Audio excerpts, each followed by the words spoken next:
Welcome to Andhraprabha. నేను Santoshi. So present మనతో పాటు సహస్ర మ్యామ్ ఉన్నారు. ఆవిడని అడిగి తెలుసుకుందాం. మేడం, పూర్వం కంటే అంటే ముందు కంటే ఇప్పుడు చాలా లివింగ్ రిలేషన్షిప్స్ ఎక్కువైపోయాయి. దాని మీద మీ ఒపీనియన్ ఏంటి? లివింగ్ రిలేషన్షిప్స్ అంటే ఇప్పుడు భర్తను వదిలేసిన భార్య అయినా అటువంటి సంబంధాలే పెట్టుకుంటున్నారు, భార్యను వదిలేసిన భర్త అయినా అటువంటి సంబంధాలే పెట్టుకుంటున్నారు. అటువంటి సంబంధాల వల్లనే మొన్న మన జీ తెలుగులో ఆవిడెవరు పవిత్ర జయరామ్ అని ఆవిడ మన తెలంగాణ అతను చంద్రకాంత్ గారు కూడా అటువంటి రిలేషన్షిప్ పెట్టుకునే వాళ్ళ జీవితాలు ఆగం చేసేసుకున్నారు. ఆవిడదంటే యాక్సిడెంటల్గా చనిపోయింది. కానీ ఇతను ప్రేమించి పెళ్లి చేసుకున్న అమ్మాయిని శిల్పని, వాళ్ళిద్దరికి పుట్టిన 2 బంగారం లాంటి పిల్లల్ని అన్యాయం చేసి ఇతను కూడా అలా వెళ్ళిపోవడం చాలా బాధాకరమైన విషయం. ఆ అమ్మాయి గురించి అతను 11 ఏళ్ళు నిలబడి పెళ్లి చేసుకొని ఇలా చేశాడంటే ఇటువంటి రిలేషన్షిప్లు పెట్టుకుంటూ ఎంతమంది యువత ఆగమైపోతున్నారు, ఎంతమంది మ్యారీడ్ అన్మ్యారీడ్ కపుల్స్ ఆగమైపోతున్నారు. వాళ్ళకు పుట్టిన పిల్లల్ని ఇలా రోడ్ల మీద వదిలేస్తున్నారు. వాళ్ళని కనిపెంచిన తల్లిదండ్రులకి నిరాశని కన్నీళ్ళని లైఫ్ లాంగ్ మిగులుస్తున్నారు అనేది కొంచెం ఆలోచించుకొని చేసుకోండమ్మా. మీరు ఇప్పుడు ఇవాళ రేపు ఎవరు ప్రొఫెషనల్ వాళ్ళకి గొప్పే కాదని నేను చెప్పను. ఎవరు చదువులు వాళ్ళు చదువుకొని ఎవరు ప్రొఫెషనల్ వాళ్ళు గొప్పగా ఉన్నంతలోనే చాలా చక్కగా బ్రతుకుతున్నారు. అలా బ్రతుకుల్ని కంటిన్యూ చేయండి. ఎందుకంటే మిమ్మల్ని కన్నవాళ్ళని మీరు కన్నవాళ్ళని దృష్టిలో పెట్టుకొని కొంచెం లైఫ్ని లీడ్ చేసుకుంటే బాగుంటుంది. ఏంటి ఈ వ్యవస్థ ఏంటి ఇలా పాడైపోతుంది? ఈ ఇయర్ బుక్ అయినంత ఇదిగా ఓయూ రూమ్లు ఏ ఇయర్ బుక్ అవ్వలేదు. రేపు 31st నైట్ వస్తుందంటే ఓయూ రూమ్లే కానీ ఎక్కడైనా హోటల్స్ రూమ్లే కానీ ఏ రేంజ్లో బుక్ అయినాయి అంటే ఆ రేంజ్లో బుక్ అయినాయి. వీళ్ళు ఈ 31st నైట్కి ఏం చేద్దామని ఇలా బుక్ చేసుకుంటున్నారు. అమ్మాయిలు అబ్బాయిలు ఓయూ రూమ్ అంటే మాటలా కాదు. ఓయూ రూమ్ అంటేనే ఒక బూతు పదం, ఒక వ్యభిచార కోపంలా మారిపోయింది. అది ఎందుకలా మరి దానికి అంతటి పేరు ఎందుకు వచ్చిందో ఏమో నాకు కూడా అర్థం కావట్లేదు.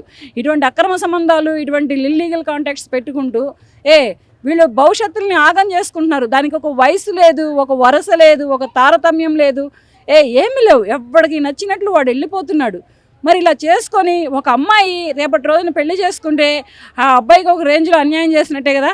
ఒక అబ్బాయి ఇలా వేరే వాళ్ళతోటి ఇల్లీగల్ కాంటాక్ట్స్ పెట్టుకొని ఇలా ఎంజాయ్ చేసి వేరే అమ్మాయిని పెళ్లి చేసుకుంటే ఆ అమ్మాయిని కూడా అన్యాయం చేసినట్లే కదా. ఇప్పుడు ఈ అబ్బాయితో తిరిగిన అమ్మాయి వదిలిద్దారే పెళ్లి చేసుకుంటే? పోనీ ఆ అమ్మాయితో తిరిగిన అబ్బాయి వదులుతాడా పెళ్లి చేసుకుంటే? ఈ కాంటాక్ట్స్ పెట్టుకుంటూ ఇట్లా లైఫ్లు ఎందుకు ఆగం చేసుకుంటున్నారో, ఆత్మహత్యలకు ఎందుకు దారి తీసుకుంటున్నారో, లేకపోతే ఒకళ్ళనొకళ్ళు ఎందుకు చంపుకునేదాకా ఎదుగుతున్నారో, వీళ్ళని కన్న తల్లిదండ్రులని ఏం చేస్తున్నారు, వీళ్ళ మీద ఆశలు పెట్టుకొని బ్రతుకుతున్నటువంటి కనిపెంచిన తల్లిదండ్రుల్ని తుంగలో తొక్కేసి ఇలా తప్పుడు దోవ పెడదారి పట్టి నాశనం అయిపోతుందో ఈ యూత్ వ్యవస్థ నాకు అర్థం కావటం లేదు. మరి కలికాలం అంటే ఇంత వరస్ట్గా తయారవుతున్నారు. మెయిన్ అమ్మాయిలు మాత్రం మామూలుగా లేరు అస్సలు. ఒక రేంజ్లో ఉన్నారనమాట. వాళ్ళ ఆశలు, వాళ్ళ కోరికలు. ఆ అబ్బాయి దొరికితే ఇక తిరిగి వాడి దగ్గర పడితే కొట్టేయొచ్చానా? వాడు కష్టపడి సంపాదిస్తలేదా? వాడు ఏమైనా ట్యాంక్ బండ మీద జేబులు కొట్టుకొచ్చి సంపాదిస్తున్నాడా, లేకపోతే వాళ్ళ నాన్న పర్సులు కొట్టి మీకు పెడతాడా? మీ కోరికలే కానీ, అమ్మాయిలకి ఉన్న కోరికలే కానీ, ఆశలే కానీ అలా ఉండడం వలన, ఈ ఆడవాళ్ళ కోరికలు ఆశలు కూడా అలా ఉండడం వలన ఇప్పుడు ఇలా తయారయ్యి ఇంత దారుణంగా తయారవుతుందన్నమాట. ఇప్పుడు పోనీ పెళ్ళయింది, సరే భర్త వదిలేశాడు, నీ బ్రతుకు నువ్వు బ్రతుకు. పోనీ భార్య వదిలేసింది, నీ బ్రతుకు నువ్వు బ్రతుకు. ఇలా లేరు. మెయిన్ ఏంటంటే ఈ ఇల్లీగల్ కాంటాక్ట్స్ అనేవి ఇప్పుడు మామూలుగా ఇదవ్వట్లేదు. ఇంతకు ముందర ఎలాగో ఎక్కడో చాటుమాటుగానో తెలియకుండానో గుట్టు చప్పుడు కాకుండా చేసుకుంటూ వెళ్ళిపోయేవాళ్ళు. కానీ ఇప్పుడు అలా అవ్వట్లేదు. హచి అంటే తెలుస్తుంది, ఆహా అంటే తెలుస్తుంది, దగ్గినా తెలుస్తుంది, తుమ్మినా తెలుస్తుంది. ఈ తెలియడం వలన ఏంటంటే వీళ్ళు పేరు పాడైపోయింది కాకుండా వీళ్ళని కన్న తల్లిదండ్రుల పేర్లు పాడు చేస్తున్నారు, వీళ్ళ కడుపును పుట్టిన బిడ్డల పేర్లు పాడు చేస్తున్నారు. రేపటి రోజున ఇటువంటి పిల్లల్ని ఇటువంటి తల్లిదండ్రుల కడుపును పుట్టినందుకు ఈ పిల్లల భవిష్యత్తు ఏం కావాలి? రేపటి రోజున ఇటువంటి బిడ్డల్ని కన్నందుకు ఆ తల్లిదండ్రులు ఎలా కుంగిపోయి బ్రతకాలి?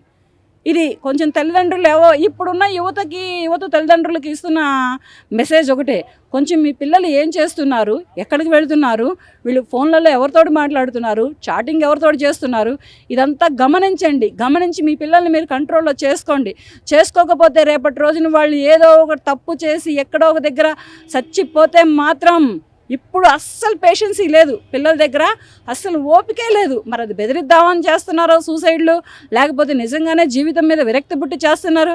ఏమైపోయిందని 20-30 ఏళ్ళకి ఇటువంటి నిర్ణయాలు తీసుకొని ఇంత కని పెంచి మా పిల్లలు ఆళ్ళు కావాలి, మా పిల్లలు అంత చదువుకోవాలి, ఇంత చదువుకోవాలి, స్కూల్ దగ్గర నుంచి కాలేజీ దగ్గర నుంచి జాబు వరకు కూడా తల్లిదండ్రులు ఎంతో ఆలోచించి ఆచితూచి తిరిగి వీళ్ళని ఇంత కష్టపడి చదివించి ప్రయోజకులను చేస్తున్నారు కదా. మరి వీళ్ళు ఇటువంటి కడుపు శోకాన్ని ఎందుకు ఇస్తున్నారో ఏంటో నాకైతే అర్థం కావటం లేదు. సరే బ్రేకప్ అయిందా, వాడు వదిలేశాడా, బ్రతుకు, చచ్చిపోవడం ఎందుకు? లేకపోతే అలా వదిలేసే, వాడే వస్తే వస్తాడు, లేకపోతే పోతాడు. ఆ అమ్మాయి వదిలేసిందా, వదిలేయి, బ్రతుకు. ఇవి ఏమీ లేవు. చిన్న బాధ వచ్చిందంటే చాలు మెయిన్ సూసైడ్కి వెళ్ళిపోతున్నారు. మరి ఇట్లా వెళ్ళిపోవడం వలన ఏంటి అనేది కూడా కొంచెం తల్లిదండ్రులు గమనించుకొని మెయిన్ ఆడపిల్లలను కంట్రోల్ చేసుకుంటే, ఇప్పుడున్న జనరేషన్ని బట్టి, ఇప్పుడు తల్లిదండ్రులు ఆడపిల్లలకి ఇచ్చిన ఫ్రీడమ్ను బట్టి తల్లిదండ్రులు ఆడపిల్లలను కంట్రోల్ చేసుకుంటే బాగుంటుందని నేను అనుకుంటున్నాను.